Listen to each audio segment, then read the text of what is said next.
Okay. Well, welcome, everyone, to Starburst, the Speculative Sundays Poetry Reading Series for Women's History Month. I'm starting a bit ahead of our featured reader in case you were there waiting and listening, and some of you have been waiting. So I was really hoping that our featured reader would be here, and it seems that she has joined us. I Hi, Mary. I so much apologize, but I could not. There was no link. I've been here for 20 minutes, taking around trying to find the link, but I'm here. Sorry. Yeah, seriously, I'm so sorry, but there was no Well, link. glad you are with us. We'll put Thank that you. aside. I'm so excited. Thank Well, you. well, well, what was the thing that we used to say in my day? 50 lashes with a wet noodle. I don't know if you So much remember that. fun. Oh, that's so, So so much fun. again, welcome everyone to the Speculative Sundays Poetry Reading Series, Starburst, Yes, for Women's History Month. And yes. Sunday, March 30th, 2025. We are live on Facebook via Zoom. This is our final reading in the Starburst series. I am Akua Leslie Hope, speaking to you from the ancestral land of the Onondaga, also known as the Seneca Yes. keepers of the Western Door in the southern Finger Lakes region of New York State. I Yes. pay homage to the Seneca, past, present, and future, and to my own ancestors by whose grace I exist and am sustained. The series is made possible in part by the Artist Development Grant administered by the Arts Council of the Southern Finger Lakes and funded by the Community Foundation of Elmira, Corning. It was later funded in part by poets and writers with public funds from the New York State Council on the Arts, with the support of the New York State Legislature. And this year, the statewide Community Re-Grant Program, a re-grant program of the New York State Council on the Arts, with support of the Office of the Governor and the New York State Legislature, and administered by the Arts Council of the Southern Finger Lakes, enables us to be here. This is rare nowadays, and importantly, important. So thank you, all funders. This reading is being recorded, so if you have concerns, please turn your camera off, with the exception of Mary. Don't touch anything. Inaugurated September 2020, this series seeks to remediate the paucity of presentations of speculative poetry by its living creators. Now in its sixth year, the Speculative Sundays Poetry Reading Series has presented 44 Wow. hour-long events, including 56 poet readings. Pause to admit, speculative poetry, ancient of days, older than the flood, the poetry of possibilities, centers the imagined as real. The first recorded human literature was speculative verse. Gilgamesh, the Ramayana, the Mahabharata, the Iliad and Odyssey, and Beowulf are ancient examples. Speculative poetry includes alternate history, astropoetry, cryptids, cyberpunk, dystopian, fabulism, fairy tales, fantasy, folklore, futurism, horror, magic, monsters, mythology, occult, paranormal, robot, science, fiction, shifters, slipstream, solar punk, solar funk, space opera, superheroes, ooh, romantasy, supernatural, sword and sorcery, sword and soul, steampunk, time travel, post-apocalyptic, utopian, and weird. It takes all poetic forms, plus one of its own called sci-fi coup. So from nursery rhymes to Edgar Allan Poe's The Raven, from Puff the Magic Dragon to Zombie Jamboree, we've all recited and sung speculative poetry. Now let me tell you a bit of tonight's poet. Mary A. Turzillo won a Nebula Award for Mars is to Place for Children, 1999, and 2 Elgin Awards for Sweet Poison with Marge Simon and Lovers and Killers, which she says is solo. Her novel, Mars Girls Apex, features 2 young Martian women rescuing themselves from face on Mars crazies. Her perfectly delicious story collection, Cosmic Cats and Fantastic Furballs, was published in 2022 from WordFire. A medal earning woman épée fencer in the US in her age class. Wow, she lives with scientist, author, fencer Geoffrey Landis. Welcome, Mary. Thank you. How can I live up to that? How can I live up to that? It's you. It's you. Whoa. Yeah, we should have dueling Wikipedia pages. I just read yours and I was like, whoa. Especially the Chautauqua thing. I don't know why that was the thing that really struck me. Anyway, because I've been to Chautauqua and it's an amazing place. And you actually were artist and poet in residence there. Oh my God. Oh my God. I wish I'd been there. In another century. In another life. Who knows? Anyway, shall I start? Yes, ma'am. Okay. All right. In 1996, I'm an old lady, in case you didn't notice. In 1996, there was an unexpected discovery of a comet by a man named Hyakutake, and it was named after him. We always call the comet that.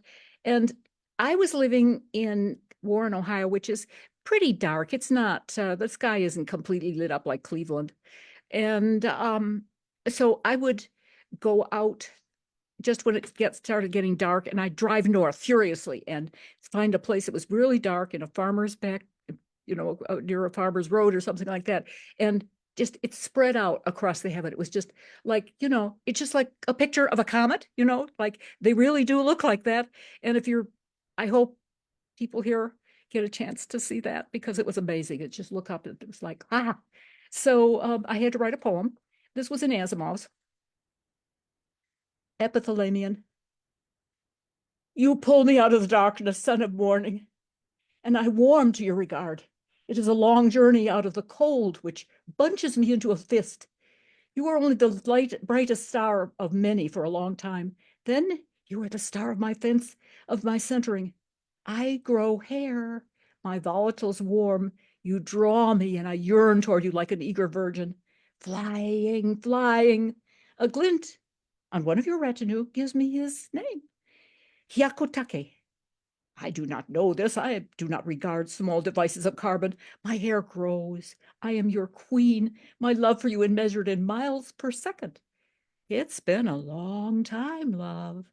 Shall we dance? Shall it be a wedding dance? I race down the aisle past your attendants, flaunting my beauty. My veil is diaphanous, flowing, glowing, nuptial raiment, fit for a cosmic wife. Now I am hot. Now I am a light. I fling myself around you, driven, pulled on gravity's ribbon, heart racing close to the furnace of your huge love. Then, away? Must I leave? My momentum says, go, girl, back to the cloud, back to the old neighborhood, lurk shyly for 10,000 years, until another time the master will call you again. No other star will draw you, ignite you, pull you away. Love will not be denied. I am Sun's bride. It was an amazing time. I love to look at the heavens. Anyway, okay, so this is something for the writers out here. It's called the editors regret. The editors regret. We are unable to accept the daffodils which you have materialized. Please consult a copy of our editorial guidelines and do not submit without visiting several issues of our planet. Good luck in placing these blossoms elsewhere. 2. The editors regret. We cannot accept the dachshund you shoved over our transom. His many errors, both in grammar and in factual content, influenced our decision, but do not hesitate in using our recommendation to send it to the review of Inconsolable Thighs, where our arch rivals may regard it with favor. 3. The editors regret we are unable to dispose of this decomposing corpse. Also, you failed to remit the required international reply coupons, which we had planned to exchange for dinner at Blimpie's. Our hit squad will be out to visit you. You can't really fool us with that hilarious fake self-address. 4. The editors regret we do not publish large bodies of water and urge you not to resubmit, as you have several times now, the entire Indian Ocean and portions of Bangladesh. If this arrives wet or pasted due, you have only yourself to blame. 5. The editors regret we will not be accepting this doomsday warning, bright as it is with the approach of asteroid 2033-25A. We fear it would end badly, and our ex-wives would never allow us to forget we permitted the extinction of humanity as we know it. We enclose a copy of our guidelines. P.S. You have failed to renew, and while acceptance is not limited to present subscribers, you shouldn't take chances, kiddo. Should I be on screen or should thank you? Thank you. Should I be on screen or am I okay? I'm all right. Yes, okay. You are on screen until I talk, so now I'll shut up. Okay. Oh, don't do that. Okay. All right. Well, I warned people that I don't know whether people that I know actually are on this. I hope they are. My husband is. He's over there watching it. But I did say that there were some things that were offensive. And this is one of them. It's called web offer. My inbox screams, penis growth, free sample. Wow, they'll send me a free penis? Am I reading this wrong? It goes on further. Grow a long and hard one. Oh, there's a catch. Must have to plant it. I won't ponder where to grow it. I wonder how long it takes. www.mexedpenile.com takes plastic for shipping and handling, so I input my visa. And here comes this UPS box packed with foam peanuts. Buried inside are junk flyers, plus a glassine envelope containing a green pill. I plant the pill in some nice potting soil left over from my terrarium. The thing comes up after just 2 days and grows like a hero. I have to water it twice a day. Tuesday, I decide it was pot bound, so I go to Home Depot for a pot the size of a trash basket and a whole 50-pound bag of dirt. I'm squeamish about handling it. I am a married woman after all, although Jeff is in Phuket teaching Space University, but it's warm and leathery. Although I'm not sure I like this shade of fuchsia. It's just the head, the rest is dark purple. The roots look like pubic hair, although thicker and greenish beige. Transplanting takes most of the morning, not counting scrubbing the dirt from under my nails. It did need a new pot. I measured it 35 inches high and 7+ in diameter, and it grows. If it outgrows this pot, sorry, dude, it's going outdoors with the azaleas. How does the damn thing stay erect? When I leave it overnight, it wilts, but it's back brave as a godling after I empty my water pitcher into it. Nights lately, it wakes me up, grunting and growling like a dog. It just won't shut up. So I slide down to the sunroom and dump the wash bucket into it. I have to get a sucker hose to fulfill its midnight needs. Breakfast this morning, it's as tall as I am and big around as my thigh. Now it's pulsing. I'm afraid it likes me. Okay. Has anybody fainted? Well, too bad. Okay. I'm all about cats. You know, probably do. Maybe you know. I don't know. I wrote a book called Your Cat, Another Alien. Then I wrote another one called Cosmic Cats and Fantastic Furballs, which I don't have a copy of to flash in front of you. I never have everything I need. Anyway, this is a poem which is actually, I guess I can say it's on the Nebula ballot because it's in the Nebula. It was chosen as one of the things that was going to be on the Nebula ballot. So I think it is in the long poem category. So 9 to the 9th lives. Goaded by a flea of the mind, I remember earlier than random protenoids, wisp of catalysis. Ha! But those are dreamy clouds. One cannot remember previous brain. And then the I can never pronounce this word, stromatolites, incapable of embracing their chemical telegraphs, primitively social, purring in pulses of biofilm. It's all hazy, but pleasant, right up to the time the ocean boiled. Catastrophe. One theory used to say it was a star, the dog star, I want to say. But some of us, me, got out and lazed in the sun for hours. I'd tell you all about it, but you'd be skeptical, as am I. Just tweaking that memory cell, flicking an ear if I still had one, though I'm allowed to dream. That damn memory flea. Next time, or maybe one of a sequence of many, being a sea slug, or maybe that was on Mars. My non-existent mother never clarified. Repetitious. So next, how embarrassing. No wonder I crawled up that rocky slope looking for a spot of sun. I always look for a spot of sun. Since then, I hate getting wet. And so glad of the warmth then, but not very furry. And damn ugly, I have to admit, and my tail so galumphing, just betwitched a little bit, but dragged in the dirt. If I were running this show, and maybe I am, I'd tell you, I fled as fast as I could. Death, where is thy stinger? Speaking of which, was I ever an insect? Maybe a wood caterpillar or a praying mantis. I was trying so hard to be sleek and beautiful. I hid in the cycads and watched those 80-foot birds with no wings, just teeny hand paws and enormous teeth. And I waited. And then I died temporarily again and was early synapsid. Gracile at least, but the tail still too short. Then early gliders who ate a few T-Rex babies. Too bad, Mom. I love the song. When the Death Star came, another catastrophe, these evil things from the sky got so repetitive, I hid under a rock, like I always do, and waited it out, learning to eat the fresher burnt carrion. Milk was a surprise, and not just milk I found leaking from my belly, as the next litter attack. No, you can steal it from sleeping antelopes if you just pussyfoot soft enough. Then there were the Smilodon days and a million lions, yea, male and female. I prefer being she. And tigers and cheetahs. So that's what happened to those kittens.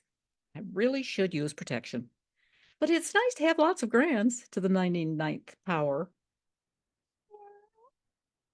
Then, in my heyday, lounging in Osiris's bark, trying not to get snuffed and embalmed to keep dead somebody's lap warm as they float down phantom dead Nile, to which at least was sunnier than Styx. But hey, I like the dark too. I taught my eyes to shine, like all green, like LED gems.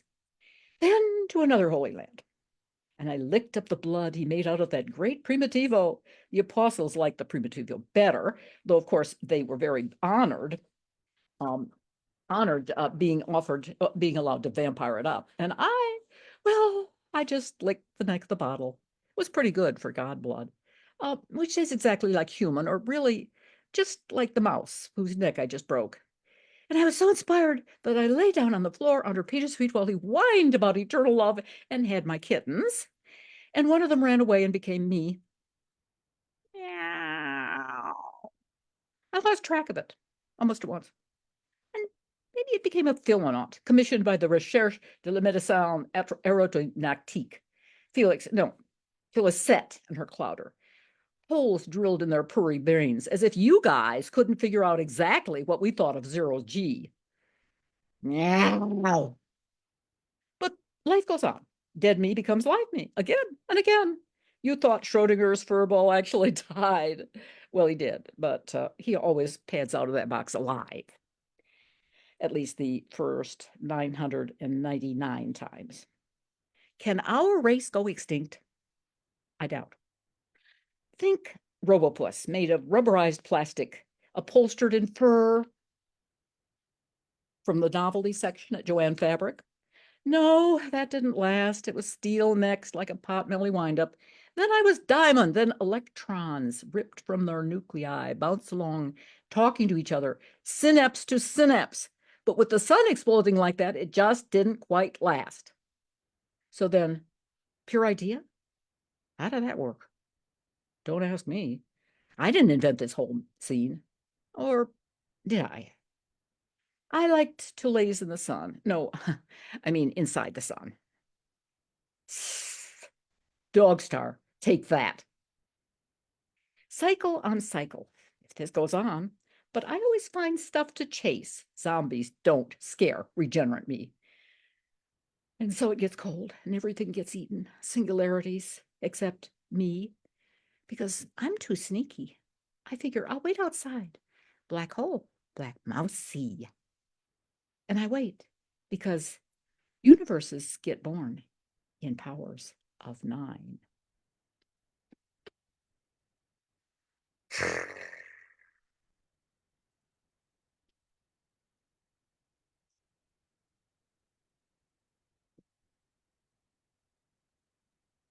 Okay, this is another one that's sort of like serious about my life, which is, it's called Sculpture, Ohio, Spring 1970. It's about 2 sculptures.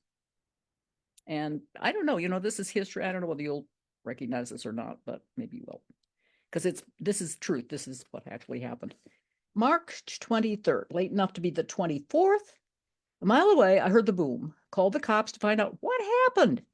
It was the thinker in front of the Cleveland Art Museum, blown all to hell, legs blasted. Who set the dynamite? Weathermen or wacko kids?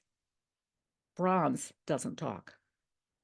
May 4th, same year, I was 40 miles away, grading my Kent State students' themes. It took only 13 seconds. But it took a lifetime, too. People maimed and dead, bullets through car windows, through a young living girl, bullets punching, neat as the hole in binder papers, a Don Drum sculpture. Who did it? Bullets tell tales, and it was indeed, months later, a righteous shooting, so-called. The mute witness, that tall steel drum sculpture, isn't talking, makes no judgments. Steel doesn't talk. And the dead are silent too. And in my coward's way, I'm a witness.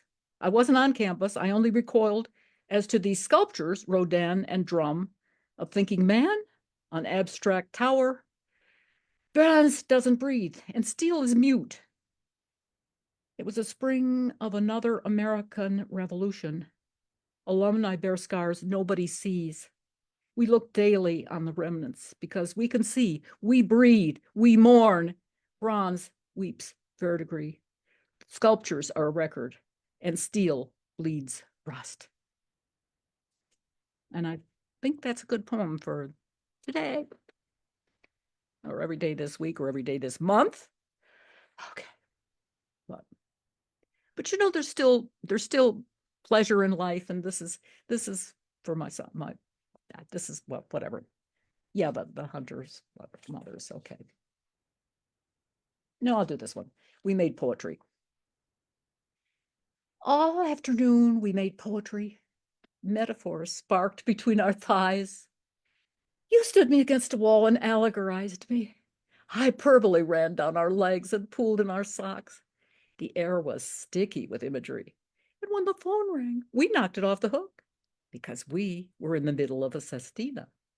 It was your agent calling to say he had sold your penis. We didn't care. Your penis would fetch more in free verse anyway. Later, we showered together, scrubbed off the cliches, stuck to us from accidentally brushing a book of porn. You called it erotica, kept in the bedside vagina. I caressed your vocabulary with nostalgia and lust, and we rinsed on off the lingering rhyme scheme, amazed how Lady Calliope hunted us down ravished us, and ordained us her bawds. To look at my watch or my phone, if I can find it, find out if I'm using too much time. Okay, is that good? I've got, I'm about halfway through, so tell me to stop when to stop. Okay. Do have a finisher, but this is it. Okay. This is the Hunter's Mothers. This is always, I'm not quite sure why this is a favorite with people. It's another cat poem. My new mother gave me milk in a bowl, groomed me with her large, smooth paws, held me not in her mouth like my first mother, but in her big lap, where I fell asleep. I watched her each day carefully, so she could teach me to groom and hunt and mate and do whatever was catly for me to perform. She caught meat that she had caught somewhere and put it on plates as big as me for her other kittens, the large, bald ones. But she never let me have the knife, nor let me play with the meat. Was I unworthy? I went to the door thinking she would take me out in the grass and teach me to hunt. But she said no. And when I did go out, she stayed inside and taught me nothing of hunting. Perhaps I was too small, my claws too blunt, to catch meat for her and her unfurry kittens. With practice, I caught a small, meaty thing that wriggled until I batted it to stillness. Rather than eat it all at once, I looked to mother. She screamed and threw it away. Was it not large enough? Was it not good meat? I could not get it out of the big can where she puts uninteresting vegetables and bones. Later, I caught others, but never one she liked much. So I ate them myself, including the ones that could fly, which I knew mother especially did not like. I have lived a long time with mother. Her two-legged kittens grew up big and ran away. She grooms me when I sit on her lap, but does not thank me for what I catch. I know I am an unworthy hunter, but how could I learn when she never taught me? Maybe she knew I was not as clever as the big meat she catches out to put on the high table. So I sleep in a patch of sun and dream of my first mother, who went away, but first taught me I have claws. Thank you.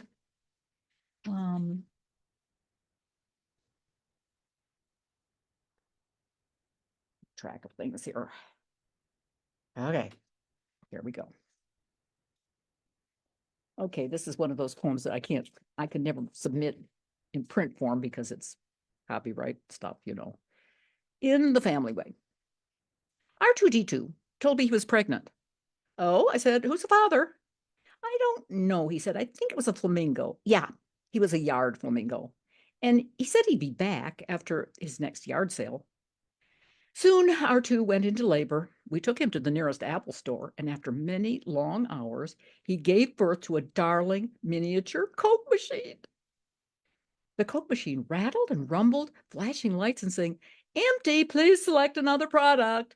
So we cradled it gently and fed it quarters and Susies and wooden nickels and Subway tokens and poker chips until finally it flashed even more lights and disgorged a dozen darling droids, each of which wrote AI poetry, except the youngest, a photorealist artist who drew a magnificent cheetah with self-luminescent eyes, 3 of them with 2 pupils each, and human hands with extra thumbs.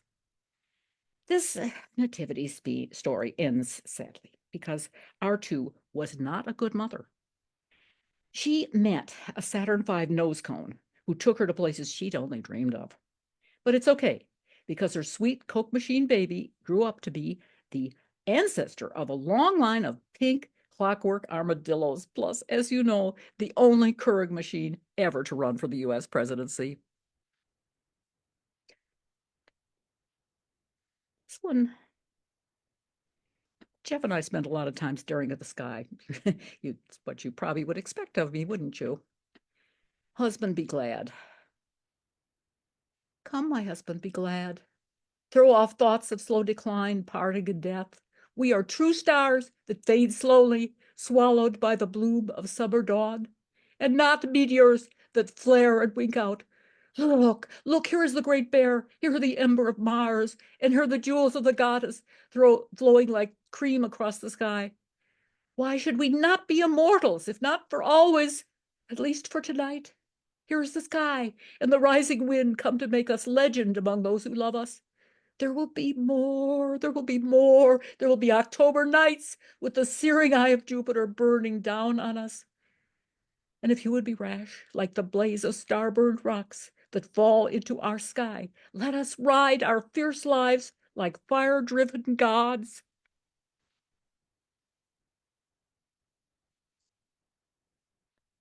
This is a morning poem, and I've written a lot of morning poems. My son died in 2010, and some of that comes up, but I don't think I could do that one. Never mind. I had a friend named Shirley Swain. She was crazy. She was really crazy, but she was delightful. And she died, and her sister died, and her father died. So their line is just kind of like extinct. Moving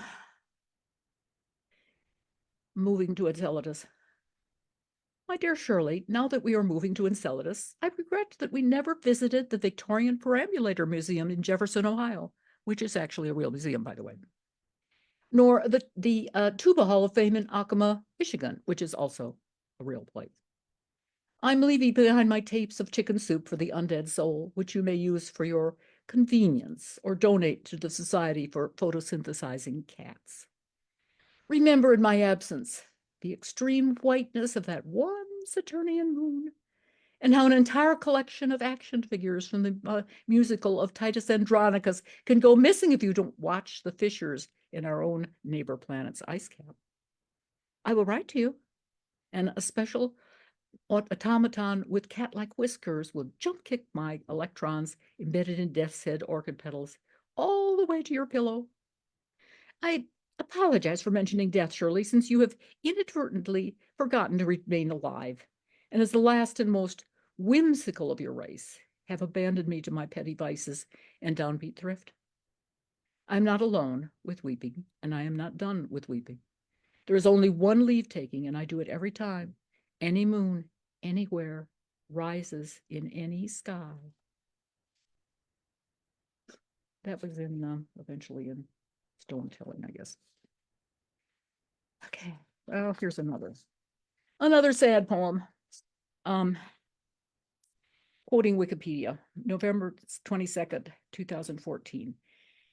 Tamara Rice, a 12-year-old African-American boy, was killed in Cleveland, Ohio by Timothy Lohman, a 26-year-old white police officer. Rice was carrying a replica toy gun. Lohman shot him almost immediately upon arriving at the scene. This happened in Cleveland, in my hometown. There is a video which you can do that. Tamara.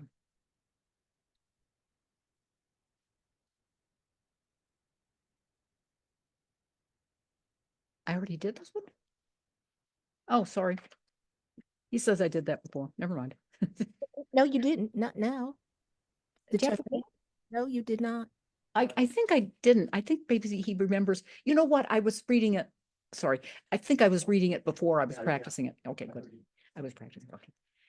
Anyway, Tamir, Samaria, his mother, keeps his cast-off teddy. What he loved: Hot Wheels, chicken nuggets, video games. What he did: rode his bike, went swimming, drew pictures. What he was: Samaria's little boy, tall, athletic kid, a smile to melt your heart. What killed him? A lack of an orange tip on a pellet gun. A lying cop who couldn't handle firearms. 3 seconds. Snap. Judgment. What he could be now: a college freshman, somebody's husband or boyfriend, the pitcher on a softball team.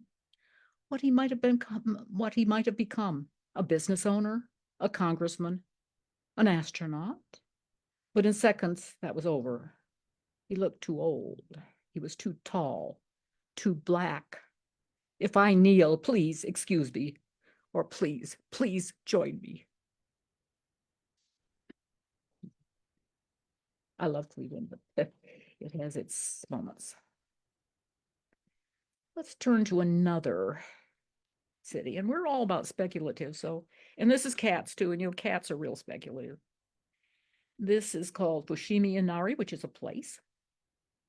My husband and I were there, and this is mostly true, including the cats. We saw the cats, and I'm sure that many of them were enchanted, and we saw the foxes, and they maybe weren't real. I don't know.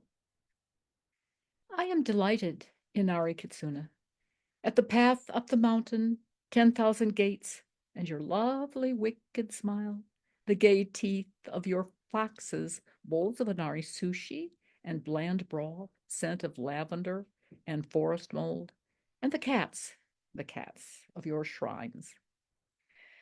I am enchanted in Arikatsuna by the intricate ways and the kanji I don't understand, by the lanterns that burn with no light I can see, by the souls in the statues and rocks, the red dresses worn by stones, and the shy cats, the bigger cats, the white cap asleep.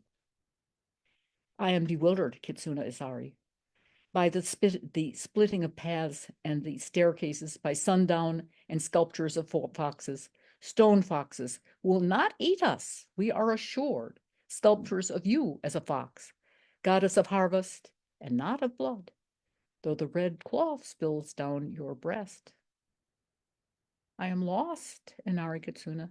How shall I return to Kyoto when your way is forked and dark through 10,000 gates, through the souls of the gods and the dead, holding hands in the darkness? And you, fox goddess, you appear as cats, silent cats, mocking cats.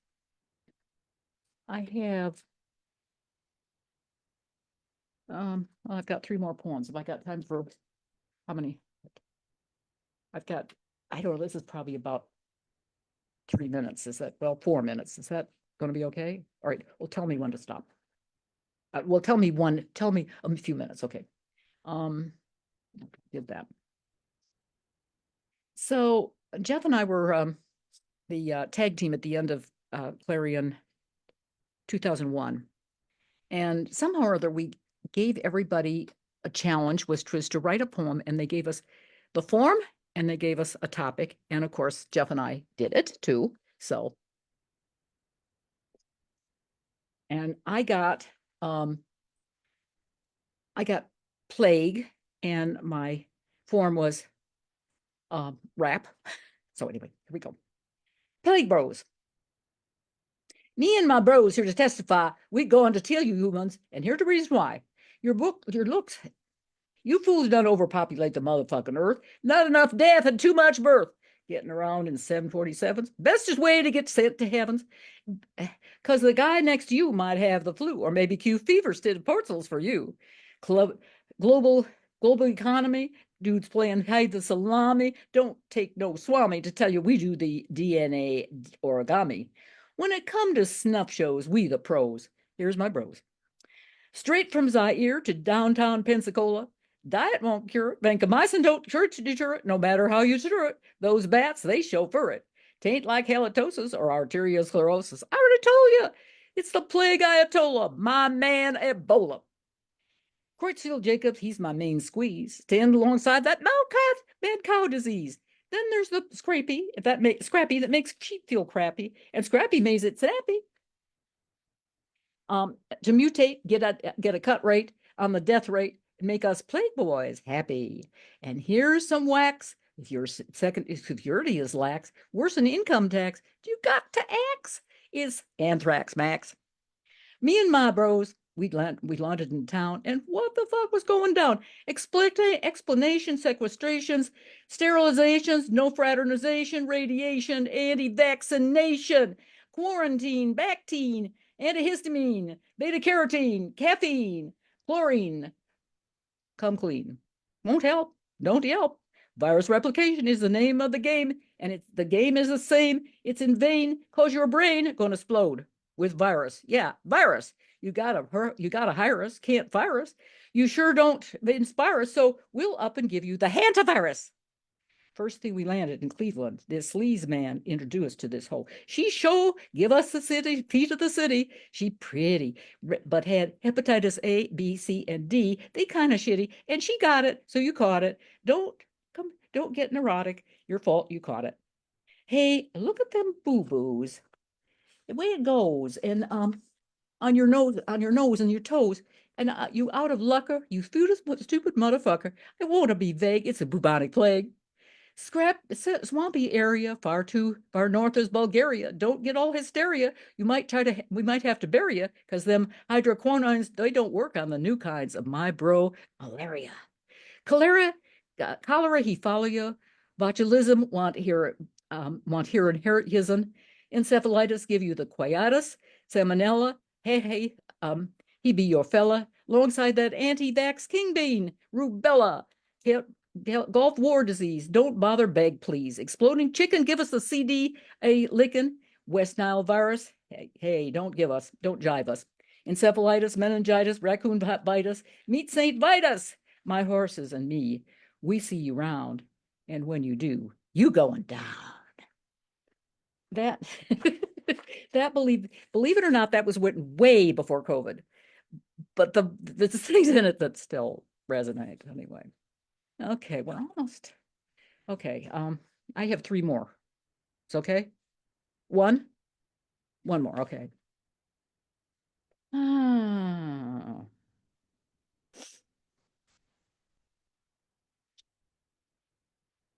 I was going to do I guess I'll do totality. What the hell? Sorry for the language, but okay. This is also on the right reason ballot at the moment in the short poem category. And it was also on Newverse News. The sun and the moon did a courtship dance, did a contrary dance, nearer, come nearer, far dance away, till the sun mocked his Luna love, japing cold, changeable she, and you love the earth more than me. And it's true, she grew fat, she grew thin, he was hot, she was cold. Apollo, Diana, Stag, and the doe, till she danced right in front of him, close to him, over him, taking delicious gold bites of him, throwing her skirts quite over him, till she blotted him out, till the night crickets sang and the birds went to sleep, a black handkerchief over the land.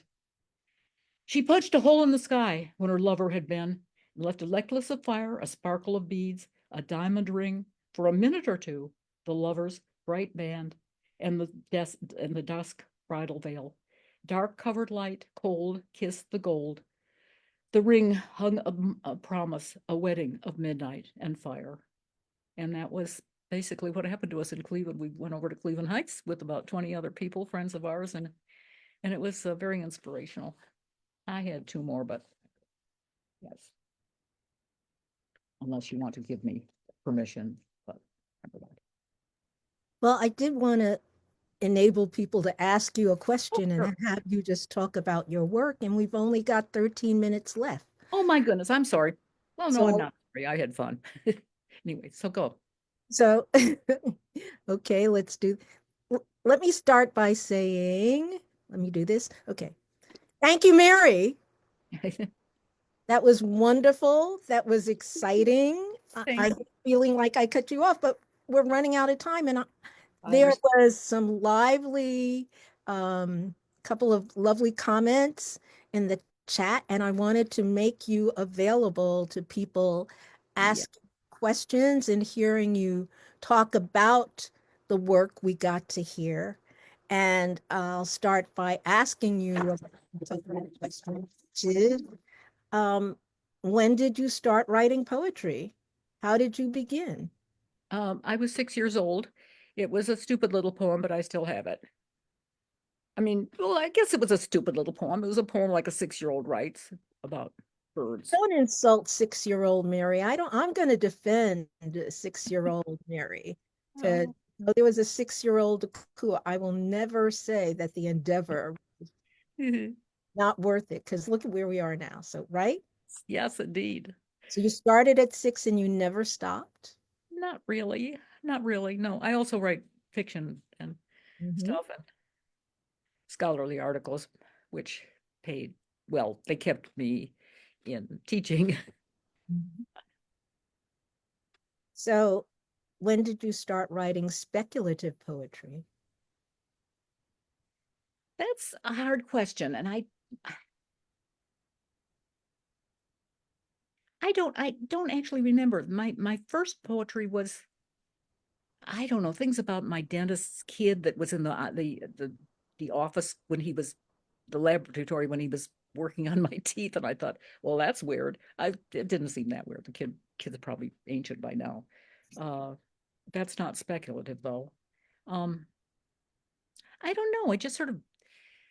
I got my first taste of speculative stuff because my mother liked Edgar Allan Poe. Mhm. And then somebody gave us a, a subscription to a real estate dealer, gave us my sister and me. My sister's a writer too. In fact, she's got more hits on Google than I do. Um, uh, he gave us a Black Kitten and a subscription to Galaxy, which was the predecessor of Analog, really, in the Asimovs. And so I started reading it and I thought, well, I could write this. And I actually got a handwritten rejection from when I was 13 years old. But it wasn't poetry because science fiction poetry didn't come into its own until maybe 8 or 10 years after that, I think. Yeah. I started reading analog when I was 12. That was my first best birthday present. Mm-hmm. I adored it. So I'm feeling what you're saying, Mary. I'm feeling it. Mm-hmm. Yeah. Oh yeah. Um, Yeah. I'm just surprised that you did this reading without a cat muse appearing. So I guess the cat muses were banished for this reading. He's got it over his arm, and I think it's trying to get away from him. Is that what you're talking about? But I will bring the cat over so that people can see the cat. This is one of the cats. This is Well, one. whichever one serves as the muse. There's so much that you wrote about that. Oh my gosh. We had to see a bit of fur after fur being evoked. I I was struck and moved by the evocation of Hunter Mother, because those of us who connect with our fur people Yes. understand those offerings, understand how the the giving is welcome, even though we don't appreciate the offering in and of itself. So that poem for me was so resonant and powerful. And when you the the very incredible way that you assume persona. So Yes. I just want to know, how did you arrive at donning persona? Was that natural for I you? just, I just, it's like, the first, I don't know whether everybody's like this, but the first poems people write, well, I don't know. If you write them pre-adolescence, I suppose it's different. But once you reach adolescence, you just write poems about how sad you are that your boyfriend doesn't like you, or things like that. And I did that for a while, but it got boring. So then I thought, well, I'm going to try other persona poems because I like to get into things and people's minds. I don't know. Don't you? I, well, absolutely, but we're talking about you because it's fabulous, and not everybody engages the way you do. You do it in a very direct and immediate way. You inhabit the other Thank you. and speak in the voice of the other, and that makes it very compelling and very engaging for us, the listeners. Thank you. I wanted you to just expound a bit on that Well, process. oh, I'm sorry, I didn't mean to interrupt you. I'm done. Okay. Um, there is another thing. I've been married 3 times. Jeff is my final husband. And but my second husband was a theater director at Kent State, one of the branches of Kent State. And he used anybody that was available. He used a lot, obviously students a lot for his plays. And I enjoy acting. I like taking on other people's Mhm. persona. And so I got a lot of experience doing that. And there's a book called, I'm not going to be able to remember the name of it, about voice, about taking, another person's in idea and creating people too, for that matter. Um, it's probably, I don't know. It's just, I think at one time I thought maybe it was sort of like an illness. I don't know. But it's something that I enjoy. It's wonderful. Thank Uh, you. I wish you'd say a few words too about your incredible humor and Thank you. and and sensuality that um, your poems not only have senses, but that you employ the erotic in your storytelling, in your narrative. Yes, I come very near to getting in trouble sometimes with that. I have a poem. I was going to read it. It's a poem about a cat incubus coming and Hmm. attacking a woman, and it's a female incubus, but she attacks this woman who is, I guess, a woman. I actually don't know the gender of the person that's being attacked, but this is an agoraphobe, and it's published, and I thought maybe that goes a little over the it's kind of, you know, well, the other was too, I guess. I don't know, that's just the way I am. I think I was born that way. I don't know. And it's some people like it and some people don't. Well, it's one thing to be that way, but it's another thing that you have your art express it. So, It takes a while, I think, and I would say this to people out there. You really have to embrace that and understand that it's a gift, because there's so many people that are embarrassed about their sexuality that they don't, they are attracted, or they have sexual thoughts, and they don't think that that is a power, that is like something in you that gives you vibration and gives you agency and stuff like that. I mean, obviously you can't act on everything, but thought is free, as somebody in Shakespeare said. And I just at some point moment in it my life, is. I thought, I thought, I'm going to stop calling myself um, a I forget, bad names for, liking sex. And because you know what?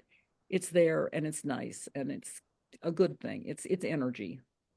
It's William Blake writes. energy and we inhabit bodies. So, Oh yeah. uh, Yeah. unless we do what one of your poems told us happens with the cat, unless we get to that incarnation in which we are just, you know, um, just energy. Uh, Yeah. for the moment, we are corporeal and we inhabit Oh, these flesh suits. So yes.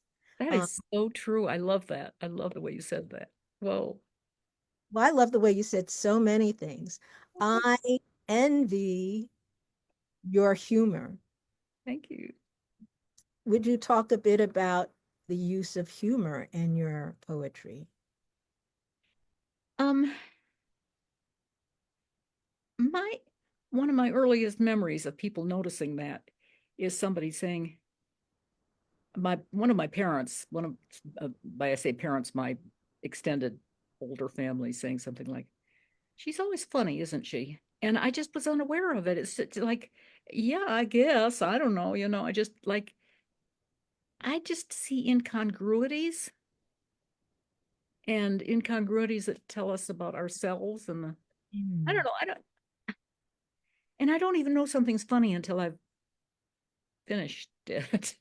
Later on I'll say, "Oh, um, there's a lot of humor in some of the saddest parts of some of Shakespeare's tragedies." Mm. And he had a gift of seeing that and using it. And it's like, you can't be sad all the time. I think if you're sad all the time, you're over. That's it. So, every so often there's like grim humor, I guess you'd call it. I don't know. I don't know. But we're here. It's, Are the morning poems a series? That poem about moving to Enceladus was so incredibly. Really? Well, thank you. Thank you for saying that. Now you have given me an idea, because I have a lot of morning poems. I've got morning poems about, I've got probably, I don't know, probably 30 or 40 morning poems about my son. And a lot of other people that I've known, and stuff like that. I mean, we have to accept death. I mean, if we lived 300 years, we lived 600 years, if we lived until the heat death of the universe, we'd still die. And it's always going to be sad. And yeah, I have, and maybe I should do a book of them. I don't know. And maybe not just my son, but others. Yeah. I was using the word you used, so it's something, if I'm saying this to you, it's a message that you gave us. Thank you. No, so thank you. And guess what? We are so out of time, and I wanted to ask you, we'll have to think of another time to have a more extended conversation. Absolutely. Absolutely. Because you're an avid collaborator, so people need to know about Mary Turzillo. Check out her work again, re-listen to the wonderful time she spent reading with us. Thank you so much for joining the series, Mary, for wrapping up Starburst 2025. This has been phenomenal, enjoyable. You are moving, you are entertaining, you are insightful, you are compassionate, you are healing and engaged. So grateful to have heard your work. Peace to you, peace to all who are here. Thank you, everyone, for coming. Stay well, stay strong, peace, and good night. Good night.